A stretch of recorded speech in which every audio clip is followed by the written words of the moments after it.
Hello students, learn 24 academy में आपका स्वागत है। देखिए स्टूडेंट, आज है 17 नवंबर, तो 17 नवंबर का करंट अफेयर देखेंगे जिसमें हम polity, history, environment, economy, science, tax, person and news से रिलेटेड खबरें देखते हैं जो आपके एग्जाम पॉइंट ऑफ व्यू से बहुत ज़्यादा जरूरी है। तो आज ये बिना देरी करे स्टार्ट करते हैं आज का डेली न्यूज़ एनालिसिस।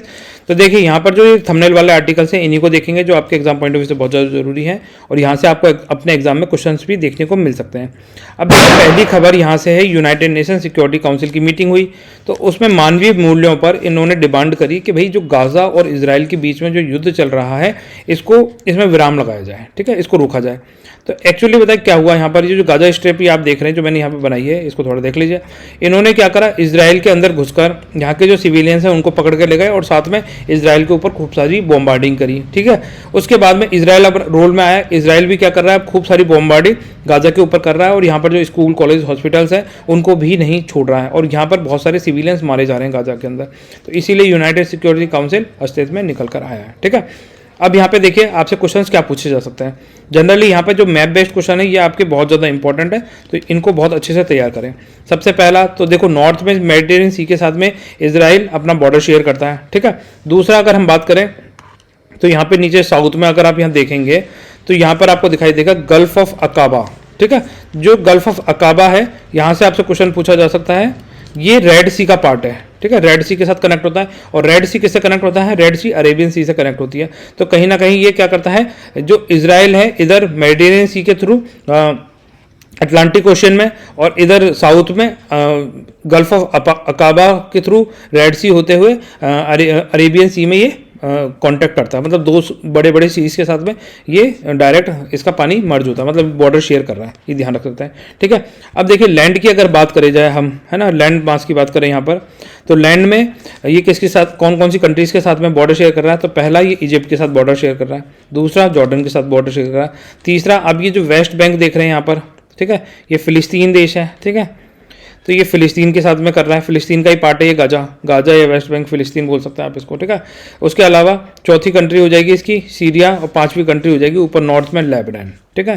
तो ये 5 कंट्रियों के साथ में अपना बॉर्डर शेयर करता है, ये थोड़ा सा ध्यान रख सकते हैं, काफ़ी ज़्यादा इंपॉर्टेंट है, यहाँ से क्वेश्चन पूछा जा सकता है। इसके अलावा जब आप इस मैप में देखेंगे तो आपको थोड़ा सा और ज़्यादा ओवरव्यू मिलेगा।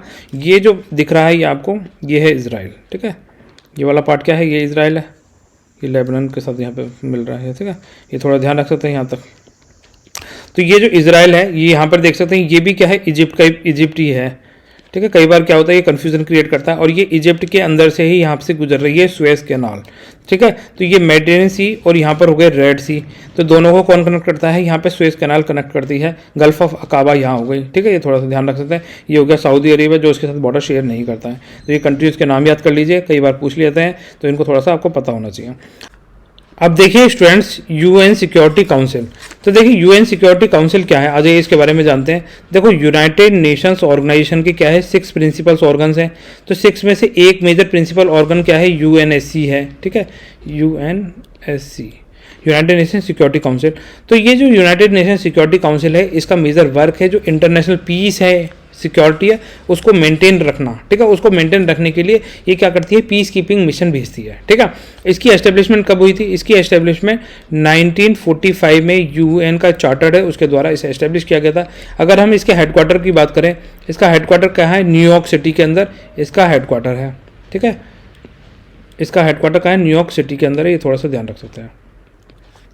अगर इसकी बात करी जाए इसमें कितने मेंबर्स होते हैं, तो इसमें टोटल मिला के 15 मेंबर्स होते हैं, ठीक है। तो ये 15 मेंबर से आपसे क्वेश्चन पूछा जा सकता है कि इसमें मेंबर्स कितने होते हैं, 15। तो इसमें 15 में से जो 5 मेंबर्स हैं ये तो परमानेंट मेंबर्स कहलाते हैं, P5 बोला जाता है इनको, ठीक है। और जो बाकी 10 मेंबर्स हैं ये क्या है, नॉन परमानेंट मेंबर्स हैं, ये थोड़ा सा ध्यान रखें, ठीक है। जो ये 5 परमानेंट मेंबर्स हैं ये कौन कौन से हैं, यहाँ से क्वेश्चन पूछा जाता है कई बार, तो ये आपको पता होना चाहिए। पहला हो जाएगा US, United states of America, दूसरा हो जाएगा यूके, ठीक है, तीसरा हो जाएगा फ्रांस, ठीक है, चौथा हो जाएगा रशिया, रूस, जिसे रूस बोला जाता है, ठीक है, और 5वां हो जाएगा चाइना।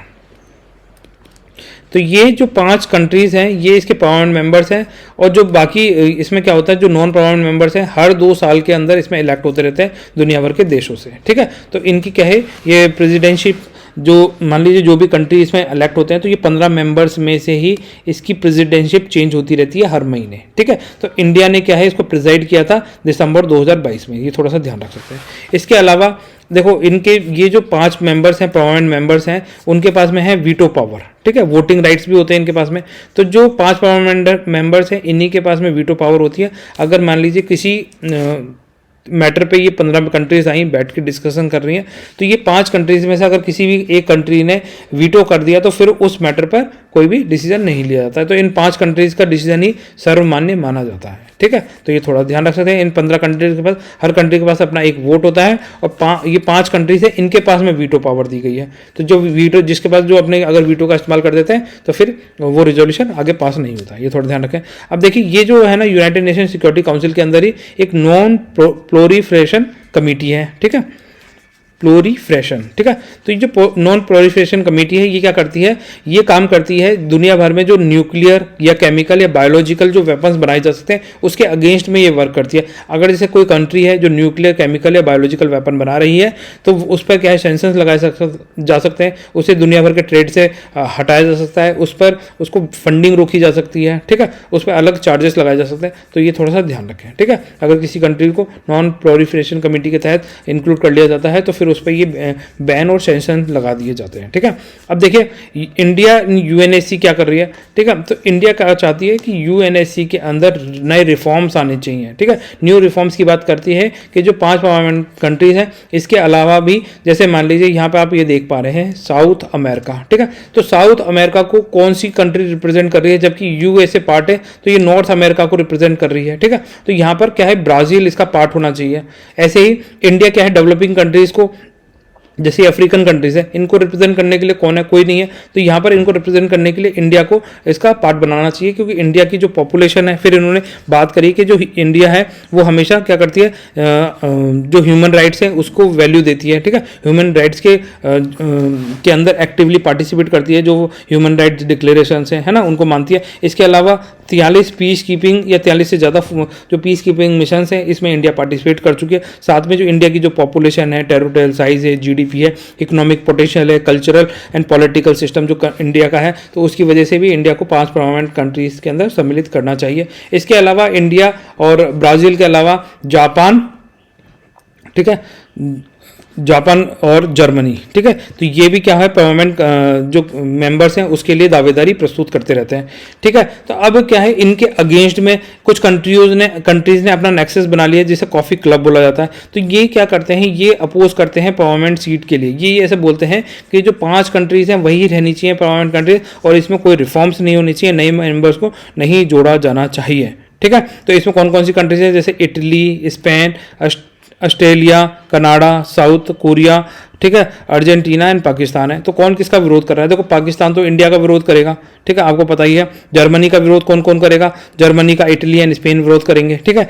और ब्राज़ील का कौन विरोध करेगा, ब्राज़ील का विरोध अर्जेंटीना के द्वारा किया जा रहा है। ऑस्ट्रेलिया किसका विरोध कर रहा है, ऑस्ट्रेलिया जापान का विरोध कर रहा है। तो ये जो कॉफ़ी क्लब्स कंट्रीज हैं इनके नाम अच्छे से याद होने चाहिए, ये आपसे पूछे जा सकते हैं, और कॉफ़ी क्लब भी पूछा सकता है। तो ये क्या है कॉफ़ी क्लब, तो कॉफ़ी क्लब क्या है, जो 5 परमानेंट मेंबर्स हैं या फिर जो यूएनएससी की जो परमानेंट सीट्स हैं उसमें कोई रिफॉर्म्स नहीं चाहते हैं, ये अपोज करते हैं। तो ये थोड़ा सा ध्यान रख सकते हैं। इसके अलावा यूएनएससी के सामने मेजर चैलेंजेस क्या हैं, देखो मेजर चैलेंज सबसे पहला तो यही है कि जो यूएनएससी की जो मीटिंग्स होती हैं इनके कोई रिकॉर्ड नहीं रखे जाते, तो इनके रिकॉर्ड रखने चाहिए, ठीक है। और इसमें जो वीटो पावर है वो सिर्फ 5 कंट्रीज़ के पास में ही है, तो वो क्या शिफ्ट होना चाहिए। सभी जो परमानेंट मेंबर्स हैं या नॉन परमानेंट मेंबर्स हैं सभी के पास में वीटो पावर होनी चाहिए, सभी को वीटो करने का हक होना चाहिए। अगर किसी को कोई चीज़ समझ में नहीं आती, क्या ये लोग इनकी तरह डिसीजन से नहीं ले सकते, बिल्कुल ले सकते हैं, ठीक है। तो इसीलिए तो जो पोलराइजेशन है उसको ख़त्म करना चाहिए, ठीक है।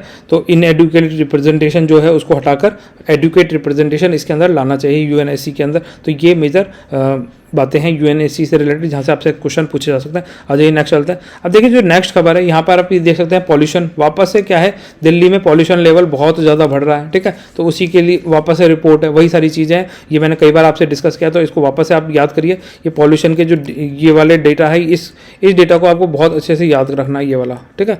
यहाँ से क्या है, कई बार क्वेश्चन पूछे जाते हैं, जो एयर क्वालिटी इंडेक्स है, तो ये यहाँ से क्वेश्चन पूछ सकते हैं आपसे, है ना। तो 0 से 50 में क्या है, गुड है, 51 से 100 कितनी सेटिस्फैक्ट्री है, 101 से 200 मॉडरेट, 201 से 300 पुअर, 301 से 400 वेरी पुअर की बात करता है, 401 से 450 सीवियर कंडीशन है, ठीक है, और 451 से लेकर 500 के बीच में सीवियर प्लस की कंडीशन को रिप्रेजेंट करता है एयर क्वालिटी इंडेक्स, ठीक है। तो ये थोड़ा सा ध्यान रखते हैं, कई बार हमने डिस्कस किया इसलिए मैं थोड़ा जल्दी जल्दी इसको बोल दिया है, ठीक है, हालांकि आपको तो अच्छे से इसको याद कर लेना है।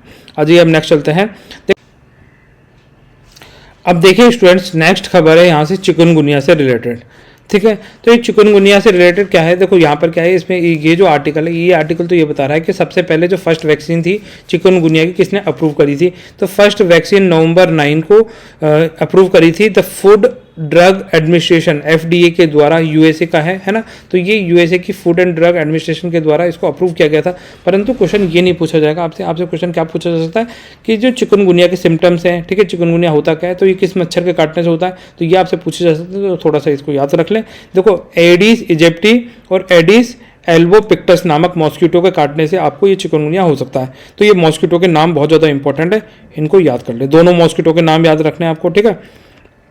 एक्चुअली डेंगू भी एडिस इजिप्टी मच्छर के काटने से होता है, तो ये बिल्कुल चिकनगुनिया डेंगू जैसा ही होता है, डेंगू की तरह ही इसमें लक्षण दिखाई देते हैं। इसके अंदर आपको जैसे फीवर आ सकता है, हेडेक हो सकता है, टायर्डनेस हो सकती है, डिप्रेशन का आप फील कर सकते हैं, ठीक है, आपकी बॉडी पर रैसेस हो सकते हैं, ठीक है, आपको थोड़ी घबराहट हो सकती है, कमजोरी फील हो सकती है, तो ये थोड़ा ध्यान रखें, है ना। अब इससे बचने के लक्षण क्या क्या है, इससे बचने का सिंपल सा लक्षण है, सबसे पहला तो आपके घर के आसपास में जो गंदगी जमा होती है वो जमा ना होने दें, ठीक है, और जो खुले में पानी जमा होता है वो पानी जमा ना होने दें, क्योंकि उन गंदगी के अंदर जैसे टायर हो गए, है ना, कूलर हो गए, प्लास्टिक की बोतल्स हो गई, तो इनके अंदर पानी इकट्ठा हो जाता है और वहीं इन बच्चों का जन्म होता है। तो ये इस तरीके से गंदे पानी को कहीं भी अपने आसपास में इकट्ठा ना होने दें। इसके अलावा आप क्या कर सकते हैं, जो मॉस्किटो कॉइल्स हैं उनका इस्तेमाल कर सकते हैं, है ना, पर कब कर सकते हैं, जब आप उस कमरे को बंद रखें, उसके अंदर आप हैं तो उसमें मॉस्किटो कॉइल ना जलाएं, क्योंकि कई बार क्या होता है सांस की गंभीर बीमारियां उत्पन्न हो जाती हैं, ठीक है। जनरली क्या होता है उसी कमरे में आप मॉस्किटो कॉइल जला लेते हैं और उसी में आप सो जाते हैं, ठीक है, और उससे क्या होता है आपको ठीक होने की जगह आप बीमार और हो सकते हैं। तो ये थोड़ा सा ध्यान रखें, जब कोई ना हो तब जलाएं,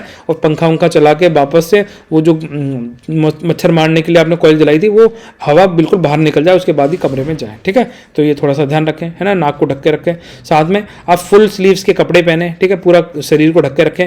आप सोते समय नेट का इस्तेमाल कर सकते हैं, जो मच्छरदानियाँ आती हैं उनका इस्तेमाल कर सकते हैं। इसके अलावा आप है ना वो क्रीम का इस्तेमाल कर सकते हैं जिससे मच्छर दूर भागते हैं, ठीक है, ऐसे हाथ पे रख के, हाथों पे, नाक पे, गले पे, पीछे, है ना, इस तरीके से लगा सकते हैं।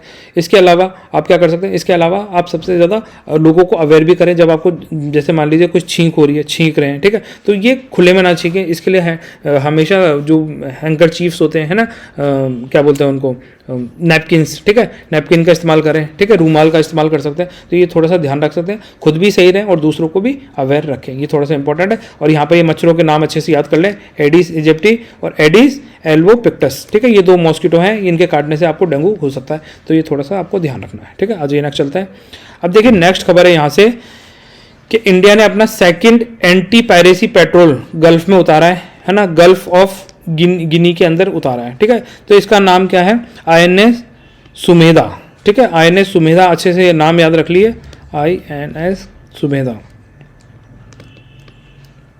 ठीक है। तो ये INS सुमेधा है, ये इंपॉर्टेंट है, यहाँ से आपसे क्वेश्चन पूछा जा सकता है। तो देखो गल्फ ऑफ गिनी कहाँ पर है, सबसे इंपॉर्टेंट ये है, तो gulf of Guinea south Atlantic ocean के अंदर पड़ेगा यहाँ पर, ठीक है, ये है गल्फ ऑफ गिनी, ठीक है। गिनी कंट्री कहाँ है ये आप देख सकते हैं, ये गिनी है, तो इसी के नाम पर ये गल्फ ऑफ गिनी के नाम से ये एरिया जाना जाता है। तो ये anti piracy patrol vessels INS Sumedha यहाँ पर हमारी जो इंडियन नेवी है उसने यहाँ पे डिप्लॉयड किया है, ठीक है। तो ये क्या करेगा, ये सर्विलेंस का काम करेगा, जो हमारे जो माल जाता है, जैसे हम क्या होता है यहाँ से इंपोर्ट करते हैं चीज़ें, ठीक है। ये जो कंट्रीज है ना, यहाँ पे सबसे ज़्यादा डायमंड निकलते हैं, डायमंड, गोल्ड एंड डायमंड के लिए फेमस है ये जगह, है ना। तो यहाँ से क्या है, जनरली जब हम ट्रेड करते हैं, इंपोर्ट एक्सपोर्ट करते हैं, तो यहाँ पर जो लुटेरे हैं वो हमारे माल को लूटने की कोशिश करते हैं, तो उससे बचने के लिए INS सुमेधा को यहाँ उतारा गया। तो ये थोड़ा सा ध्यान रख सकते हैं, INS सुमेधा को कहाँ डिप्लॉय किया गया, साउथ अटलांटिक ओशियन में डिप्लॉय किया गया। कई बार आप सोचेंगे कि अफ्रीका के उस कोस्ट के उधर क्या करेंगे हम डिप्लॉय करके, तो इसीलिए ये मैं थोड़ा सा डिटेल में लिख रहा। आप ये देख सकते हैं, INS सुमेधा की फोटो देख सकते हैं, INS सुमेधा इस तरीके का, आप कभी ओशियन के अंदर जाएंगे वहाँ गल्फ ऑफ गिनी के आसपास तो आपको ये दिख जाएगा, ठीक है। अब देखिए नेक्स्ट खबर है यहाँ पर फूड प्राइस इन्फ्लेशन से रिलेटेड है, ठीक है।